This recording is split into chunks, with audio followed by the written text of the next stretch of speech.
The United States is both the richest country on earth and yet beset with a crushing poverty that saddles too many Americans. Today's guest is a Pulitzer Prize-winning author and sociologist who says the reality of American poverty is sustained by those who benefit from it. He's Dr. Matthew Desmond this week on Story in the Public Square.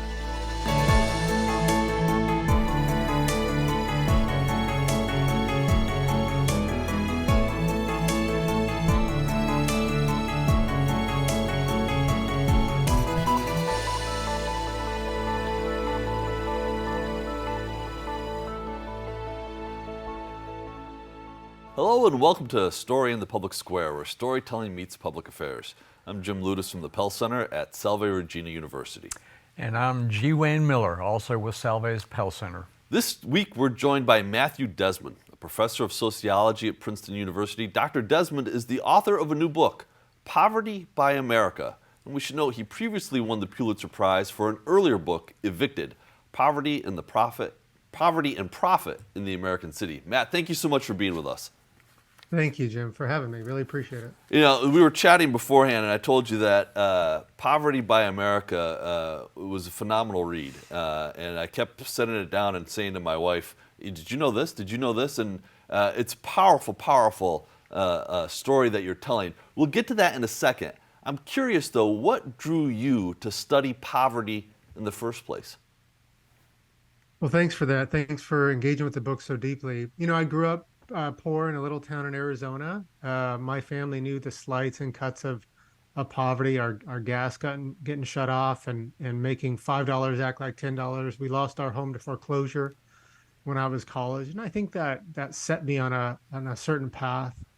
And then for my last book, you know, following families that were evicted in Milwaukee, I saw a kind of poverty and desperation that I had never experienced before personally or seen. You know, seeing kids losing their homes on a daily basis, seeing grandmas living without heat in the wintertime. And it really drove me to this question about why, you know, why so much poverty in this land of dollars?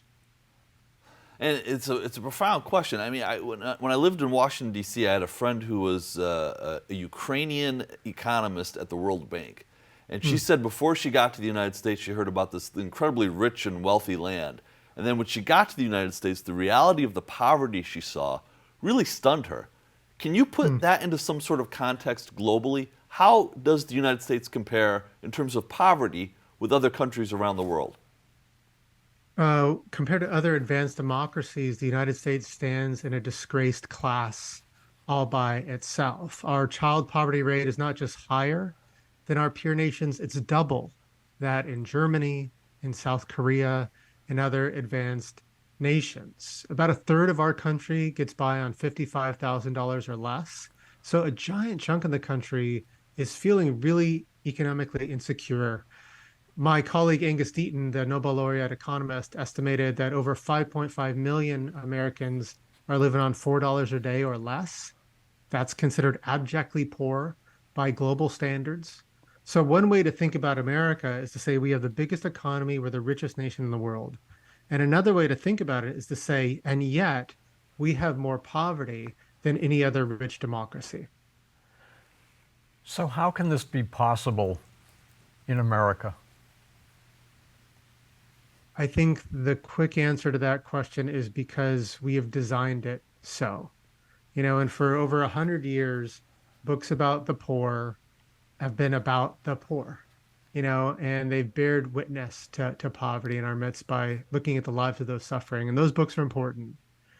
But I think that if we want to really, truly understand why there's so much poverty in America, we have to look beyond the poor themselves to understand how many of us who are safe, who are college educated, who are privileged, are deeply implicated in this problem all around us. There are systematic ways that some lives are made small so that others may grow. Does poverty diminish our freedom? It does in fundamental ways. It makes the country less safe. It makes us scared. It makes us have that pit in our stomach when we're worrying about the future of our children or wondering if we're one divorce or car accident away from real economic destitution. And then for those who are under the weight of poverty themselves, it reduces people born for better things. Think of all the doctors and poets and diplomats that poverty has stolen from us. So FDR was right when he said necessitous men are not free men. And there are so many folks who are not free because poverty is keeping them in chains today. Matt, you said something that I think was very, very provocative. I think a lot of Americans have come to terms in the last, let's say, 10 years with the idea of systemic racism. You're talking about a systemic form of poverty. What does that actually look like? So many of us consume the cheap goods and services the working poor produce. Many of us are invested in the stock market. We have pensions and, retirement plans. Don't we benefit somewhat from poverty when we see our returns going up, when those returns are coming often at the cost of workers whose wages are kept low? We have an unbalanced welfare state. The government gives most to families that have plenty already, especially in the form of tax breaks. And I know that many of us don't like to think about tax breaks as a kind of government benefit, but a tax break and a housing voucher, for example, they both cost the government money and they both put money in my pocket. And so, we have this kind of deep investment in guarding fortunes, much more than we invest in fighting poverty. And then we continue to be a nation that's segregated. We continue to build walls around prosperous, exclusive community. We, concentrate and hoard opportunity, but that concentration of wealth has a side effect, and that's the concentration of poverty for those that are kept outside of our walls. And so I think that many of us are kind of connected to the problem and connected to the solution in ways that we often don't realize just by going about our daily lives. So, Matt, it seems that a factor here is empathy, or more precisely, lack of empathy that some, perhaps many people, feel toward their fellow residents of this country. Is that true? And if so, can you expand on that a little bit? I think that has been true for many, many years. And I think that we especially saw this during COVID. We saw talking point after talking point, for example, about welfare dependency. We're paying people to stay home. How did people get so lazy? But the data show that welfare dependency isn't very widespread. There's just not a lot of evidence for it. There's a lot more evidence for the opposite, welfare avoidance, folks not getting connected to programs that they need and deserve. I do think that empathy is changing in America. It's interesting. If you look at the survey data, most Democrats and most Republicans today believe that poverty result of unfair circumstances, not a moral failing. That's different. Most Americans think the minimum wage is far too low. Most Americans think the rich aren't paying their fair share of taxes. Isn't that right? And so I think on the ground level, I think there is a different story building. I think a lot of Americans, both left and right, are done with the old myths and tropes about poverty. But it's kind of like that old Gramsci saying, like the old is dying and the new hasn't been reborn yet. And I think part of our job is to create a new story about poverty and inequality in America to kind of activate and spread that empathy. Do you think that change that you're describing, that is building, will translate into political response, political action, and leading to change in some of the systemic issues here that are responsible? I think that's exactly the challenge. And that is the challenge that this book addresses itself to. All the time we hear, for the poverty debate, we hear, well, we have the resources, we can make a bigger difference, and we know what to do, but we don't have the political will. And so this book is my attempt to answer that challenge. It gives readers both very tangible, everyday little things that we can do to become poverty abolitionists, to start divesting from our neighbors' suffering.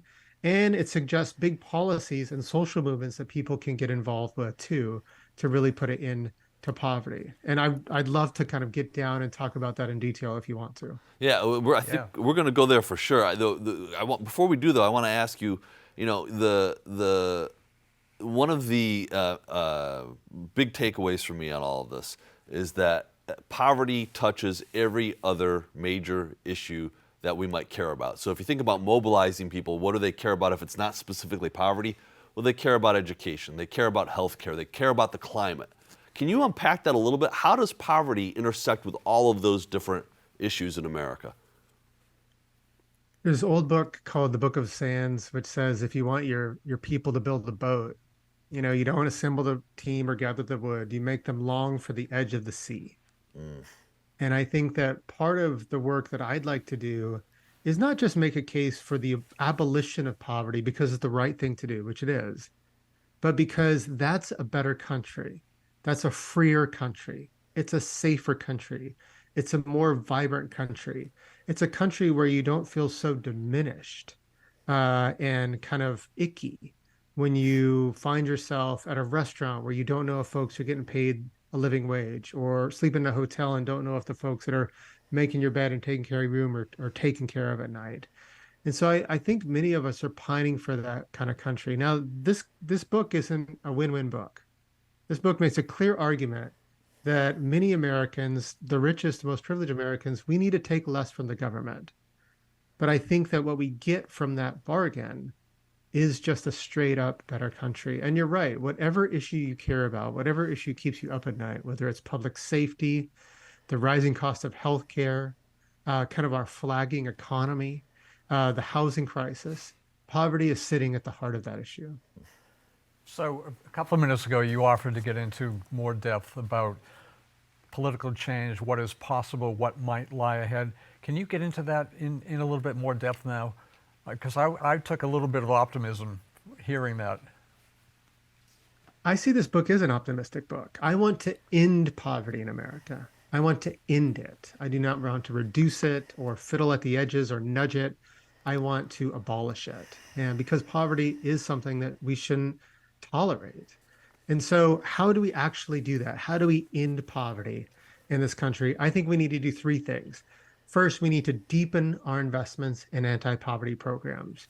We need more investment in fair, affordable housing. We need to make deeper investments in families.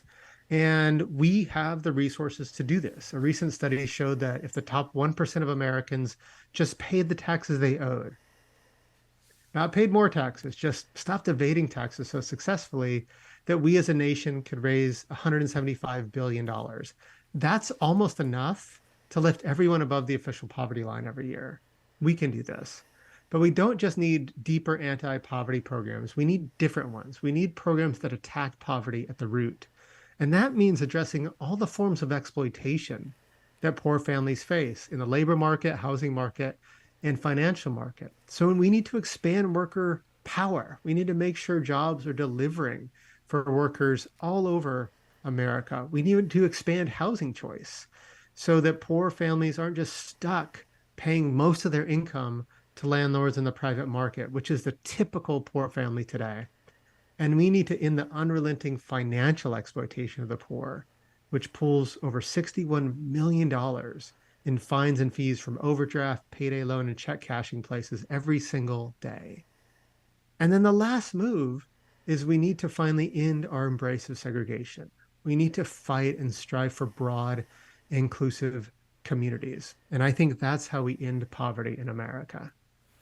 Are there any politicians on the national scene, or non-politicians for that matter, who are leading this or inclined to lead this or could lead this? I mean, it takes leadership to do this. Don't you? I would think you would certainly agree. I would.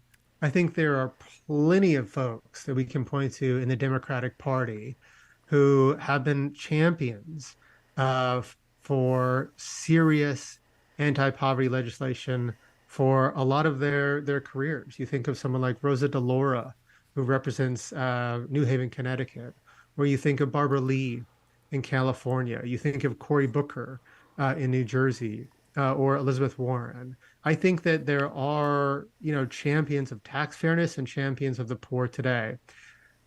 The Republican Party used to have serious ambitions about getting, expanding economic opportunity for all Americans too. If you look back not too long ago in modern history, the negative income tax, which is basically a basic income idea, that came out of the Nixon administration. The first Secretary of HUD, George Romney, had real serious policy ideas for ending segregation in America. This is Mitt Romney's father and a Republican. But I think those ambitions have been fading away in the modern Republican Party. And I think Republicans today Republican voters should start asking and demanding of their leadership, what are you doing? What's your idea to end poverty in America? Matt, how much does the United States spend currently on anti-poverty programs? And I think probably it's important to distinguish that from public expenditures more generally. I think one way to answer that question is to look at spending on our 13th biggest means tested programs. This is a little wonky, but stay with me. Yeah. So means tested programs are just programs designed for the poorest families in America. These are things we know: food stamps, Medicaid, public housing. So spending on those programs went from about $1,000 per capita the first year, $1,000 per person, I should say, the first year into Ronald Reagan's administration, to about $3,400 per person the first year into Donald Trump's administration. That's a 237% increase in those kind of spending in those programs, adjusted for inflation. Okay. So that's interesting, and that's a paradox because, the data on those programs are very strong. These programs work. They could be better. They're not perfect, but man, they're lifesavers for millions of families, pulling folks out of poverty every year. And yet poverty has been persistent. So why? And the book addresses that paradox. And it says, a big reason why is the fundamentals of American society, specific breakdowns in the job market and the housing market, are just failing for a lot of Americans today. So rents have increased income gains by 325% since 1985, just far outpacing what folks are bringing in. And then, as unions lost power since the 1970s, American jobs got a lot worse. And, if you're a man today, for example, without a college degree, your wages are less today than they would be 50 years ago, adjusting for inflation. So in a way, we have to kind of spend more just to stay in the same place. And so the book does make an argument that we need to deepen those investments, but we also have to think new. We need new policies that really try to cut poverty at the root. So what do you say to somebody who might contend that, look, the poor have always been with us, right? I hear people cite the Bible, right? The poor have always been with us and they always will be. What do you say to the folks with that mindset who basically say that what you're talking about is the boogeyman in American politics, it's socialism? I'd say that's a boring and defeatist and un-American view. We used to have real ambitions to end poverty in this country. And when I think about the best of the American spirit, it's the bombastic, ambitious, we can do anythingism that has long characterized what it means to be an American. And so when the Johnson administration launched the War on Poverty in 1964, this big bundle of packages that were directed at suffering families, struggling families all over the country, they set a deadline for the end of poverty. They weren't playing around.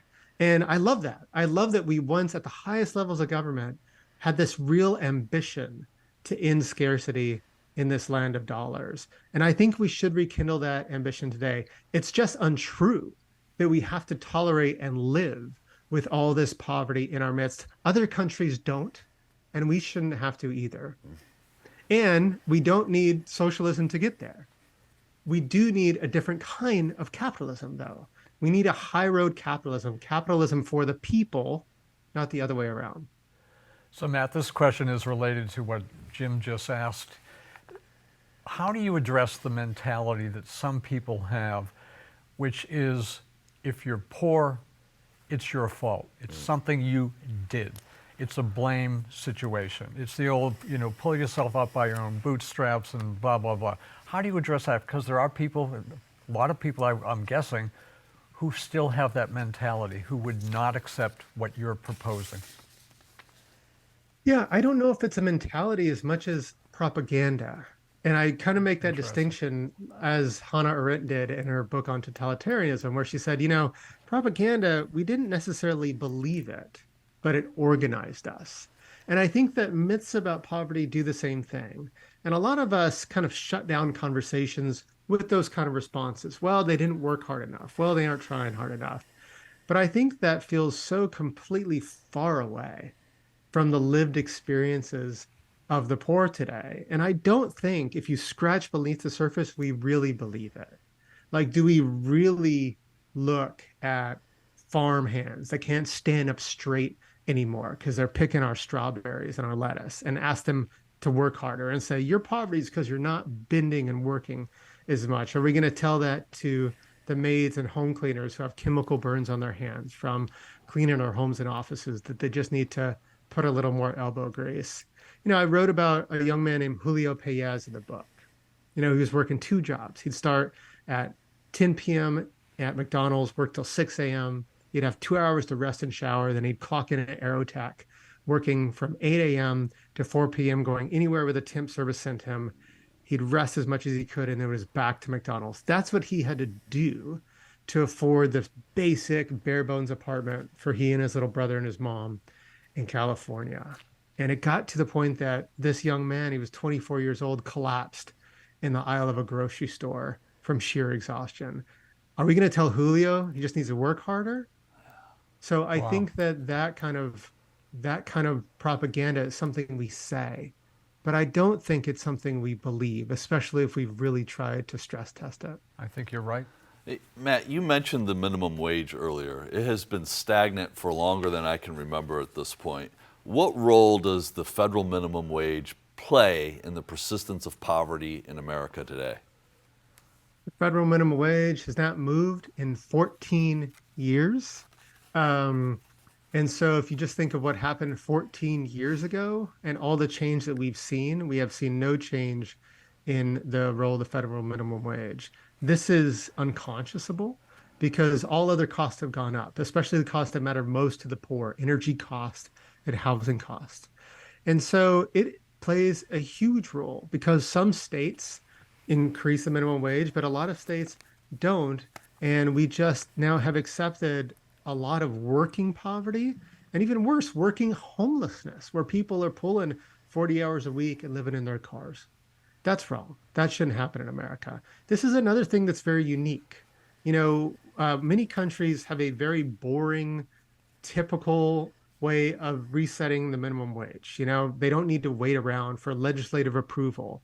And so we should obviously raise the minimum wage, but we also should make it so that we don't have to wait for Congress to get their act together for the poorest paid workers to get another wage bump. The data on what happens to workers when the minimum wage is raised is really moving to me. Like when cities raise the minimum wage, people quit smoking.